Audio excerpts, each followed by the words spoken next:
I'm Brenda Caldwell, aka Dr. B. Welcome to the Hope Zone, moving you from a place of hopelessness and brokenness to a place of healing and wholeness, a place where hope is alive to bring you more peace, more joy, more freedom, and more understanding of your God-given purpose. Let's enter the Hope Zone. Hi, and welcome into today's podcast episode of the Hope Zone with me, Brenda Caldwell, aka Dr. B. It's another edition of the Hope Zone, and today we're talking about this question. I'm going to ask you a question now today. Who told you you had to be perfect? Oh my God. Who told you you had to be perfect? Overcoming perfectionism. So welcome into the Hope Zone with me, Brenda Caldwell, aka Dr. B, where there is hope for every situation. And I'm just excited because I decree and declare that some yokes are going to be destroyed today, some burdens are going to be uplifted today, and your hearts will be lightened today. Are you with me? From understanding that whoever caused you to feel that you have to be perfect lied to you. Do you hear me? Listen, so many people struggle. I'm a therapist, clinical therapist, and I work with clients every single day. And so many clients over the years have struggled with literally just this feeling of having the need to feel perfect and feeling like they can't make mistakes and feeling not like they're not good enough. Oh my gosh, so many people have struggled and do struggle with feeling that they are not good enough. They don't measure up. And today we have a term for that, which is in many circles, people now are calling it imposter syndrome. Imposter syndrome. And you may have heard of that, but imposter syndrome basically is feeling, again, like you are maybe some imposter on the job, like maybe that you're not really qualified for the position that you're in, and the boss is going to find out, people around you are going to find out that you're not as smart as you're as you appear to be, or you're really not as qualified as you seem to be on paper, and it causes people really to live with a lot of stress. There's a great deal of people, especially in this generation. I counsel with a lot of millennials, and again, that it's just amazing how much pressure people in this generation are living with, but it's of all ages. Regardless of our age, if you're in the workforce, it can be, again, pressure to live up to somebody's else's expectations. But imposter syndrome is something that we do to ourselves. Really is. It's self-inflicted stress that is caused by a feeling of not being enough, not measuring up, and somehow feeling that you're going to be found out at some point. And so it causes people to, again, almost, walk around on eggshells and not ever be comfortable, and just live with a lot of stress of trying to prove something, trying to really prove that you, deserve to be where you are, that you deserve that promotion, or you deserve to have gotten that raise, or you just deserve, to have whatever accolades that you have. And so much unnecessary pressure that society puts on us that we already have to deal with. But imposter syndrome is something that we put on ourselves. So we're talking today about literally the question, who told you that you had to be perfect? Perfect. So let's break down perfectionism. We're talking about perfect. It's the root word of perfectionism. We're talking about perfectionism, overcoming perfectionism so that you can be able to just enjoy your life, enjoy the season you're in, enjoy the work that you do, the career work that you do, whatever function you're in, whether it's in your church ministry, whether it's in your local organization, volunteering, whether it's in the workplace, whatever it may, the marketplace, whatever it may be, it's important that you are able to be authentically you and know that you are enough. and that you don't have to hide behind the facade of measuring up to someone else's expectations. If you are in that kind of stress and putting that kind of stress on yourself to be perfect, to please other, that's where that people pleasing comes from. And fear of people into fruition is all about. So it's important that you know and understand that you have a right to make mistakes and not have to be perfect in the sense of living up to somebody else's expectation. So let's look at perfectionism. Perfectionism refers to the tendency to set excessively high standards for yourself or someone else or others. So when we have a person who has really excessive high standards for themselves and everybody else around them, that's perfectionism, and it can really put people in your who are around you in a lot of bondage. So perfectionism, if you're a parent and you're trying to make everything perfect, when people come over to the house, you have to make sure that the house looks immaculate, and your children need to make sure that they all look perfect and the hair is all groomed and all of this stuff, and you got to have the perfect furniture and all of this, because you are needing to put on a facade, right? You have this excessive high standard that everything with you is just in order and perfect. That's unhealthy. It's unhealthy, unrealistic, and it literally creates a culture within your home that is toxic, or within your environment that is toxic and unhealthy and stressful for your children, for your spouse, and so forth. So we need to be honest, really, with ourselves and ask ourselves, do I struggle with perfectionism? Do I have to have everything perfect? Do I have to feel like everything has to be absolutely done just right in order for me to feel, good enough, in order for me to feel like I'm measuring up? Again, a need for you to understand perfectionism is real, and it's affected a lot of people, and it really, really can destroy your joy, your peace, your health, your outlook on life. It creates depression, it creates anxiety, it creates worry, it creates so much unnecessary stress. So this may be the day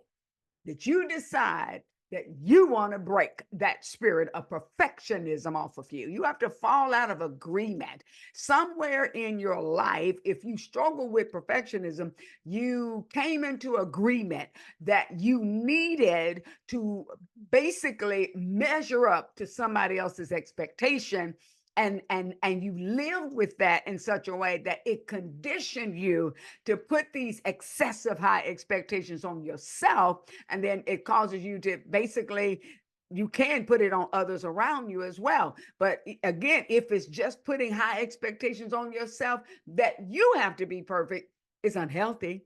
It's unhealthy. It can start in childhood. If you had parents that were really controlling, or parents that really set the bar really high, you had to make A's, and a B was unacceptable. I mean, that is just ridiculous to me. It really, really is. I mean, I have a PhD, and I'm obviously intelligent and educated and so forth, but to say that you got to make straight A, I never made straight A's in my life, in my entire life of education. So sometimes we come from these environments that set us up to be to have a unhealthy pressure that we place on ourselves. And so sometimes, again, a lot of times it starts in childhood. Sometimes it can, again, start with maybe working in a certain type of profession that can put a lot of pressure on you, that you have to get everything just right. Everything has to be perfect, and if it's not, then you are a failure, and we won't be able to use you on our team, and so forth. No, no, no, no, no. That's unhealthy. That's unhealthy. It is not healthy to go around in life feeling like everything that you do has to be perfect, that you cannot make a mistake, that you can't fall short, you can't mess up, you can't miss the bar. No, no, that's so unrealistic. That is not healthy. That is not God. It is not how we were made. We all are going to fall short. We all miss the mark. Listen, every last one of us, okay? No matter what, if you're a person of faith, we understand that all have fallen short of the glory of God. Romans 3:23 reminds us of that. We all fall short of the glory of God. But it also says in Proverbs that a righteous man falls 7 times, but it gets back up. As long as we can just get back up, that's what it's all about. It's not about literally being perfect at everything that you do. I played sports for a long, long, long time. And so playing sports, being indoctrinated in a competition creates a spirit of perfectionism as well. It can, because you're taught, man, you got to get it right. You got to be right. You got to make every shot. You got to, hit every free throw. You got to, you have to keep doing it over and over and over. You got to improve. You got to get better and all of that. But it can condition you to feel like a failure sometimes when you do mess up and all of that. But we all are going to fall short. It's okay. And so we need to make a decision that we're going to give our best and do our best.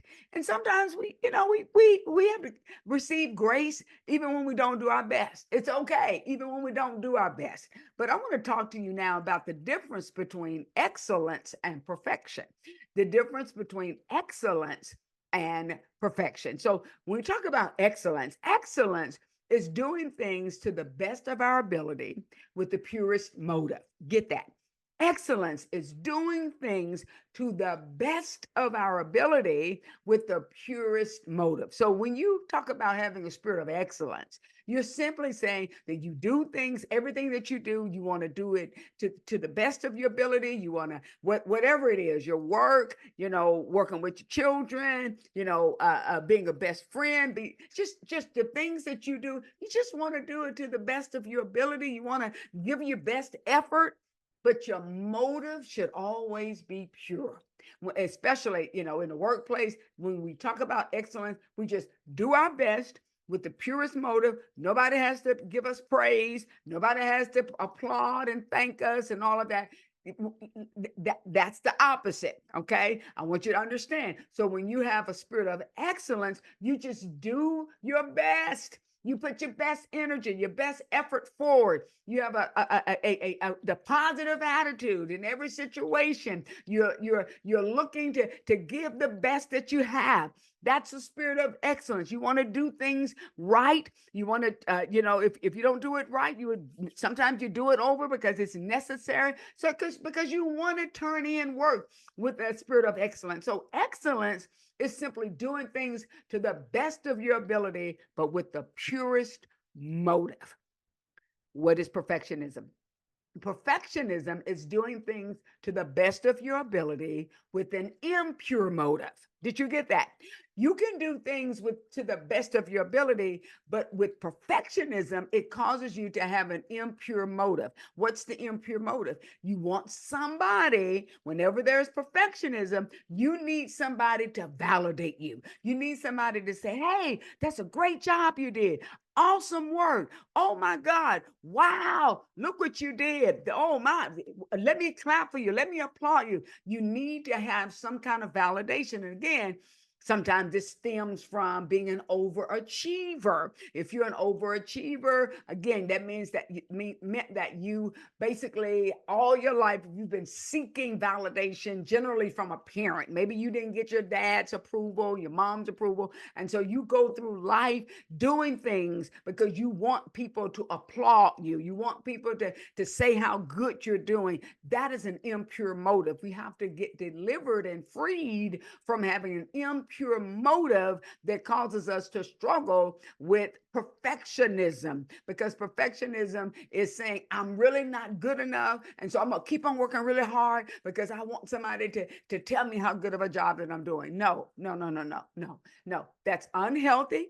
And you will never feel like you measure up. And you give power to people to validate. You give power to people to establish whether or not you are enough. No, you are enough. You are more than enough. You are more than enough. You are an overcomer. You are an achiever. You're all of that. But you do not have to go through life trying to be perfect in order to be enough, to be accepted, to feel like you have earned something. You've earned the right to have this place that you have. No, again, that's imposter syndrome. And so we are perfectly made.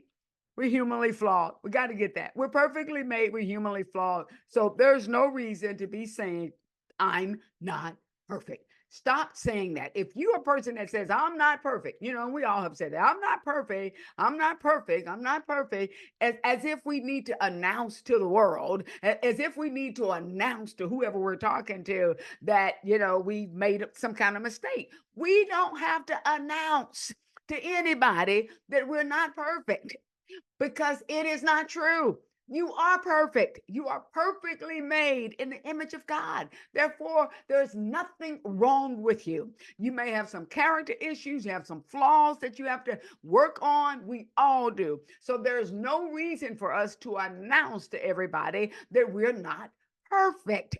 That is a conditional statement that's basically saying, I know that you're expecting me to have everything right, to do everything right. Unfortunately, I don't do everything right. So this time, blah, blah, blah. There's no reason to say that. There's no reason. It's understood that we all need grace because we all fall short.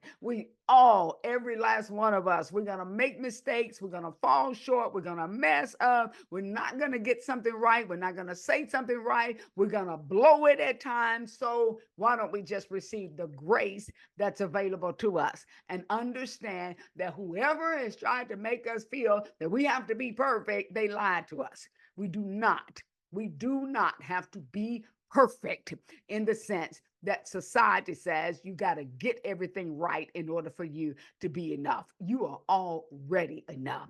Do you understand? You are already enough. You were born being enough. I want you to get that in your spirit and say this: I am enough. I am more than enough. I am created in the image of God, and that makes me enough.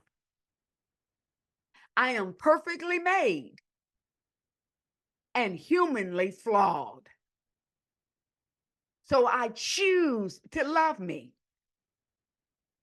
I choose to embrace me. I choose to accept all of me. I choose to be, I choose to be me. So that's what it's about. Choose to be you, the best you. Stop feeling that you have to measure up to anybody else's expectations and take all that pressure off of yourself from being a perfectionist. If you've been struggling with being a perfectionist, simply say, I fall out of agreement with the spirit of perfectionism. I fall out of agreement right now with the spirit of perfectionism. I break the covenant with the spirit of perfectionism. I am enough, and I am more than enough in Jesus' name. Well, that's a word right there. That's a word right there. Come on, come on. It's so important that you know that you are enough. You don't have to be perfect in any worldly way because you are already perfectly made. You're humanly flawed. It's okay to have flaws, and it's okay to love your flaws and all. Are you with Dr. B?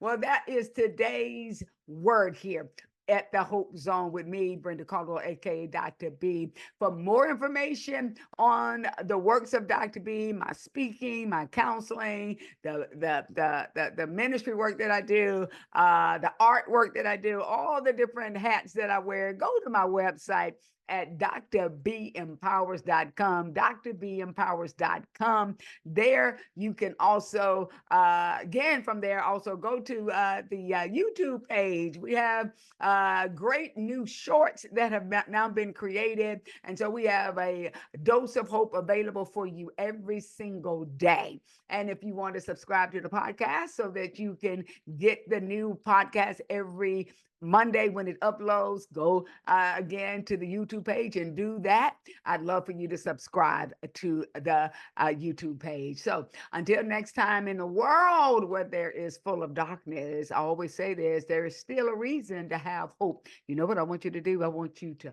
hold on to hope, just like it's a piece of rope. Until next time. I'm so glad you made it to the end of the podcast.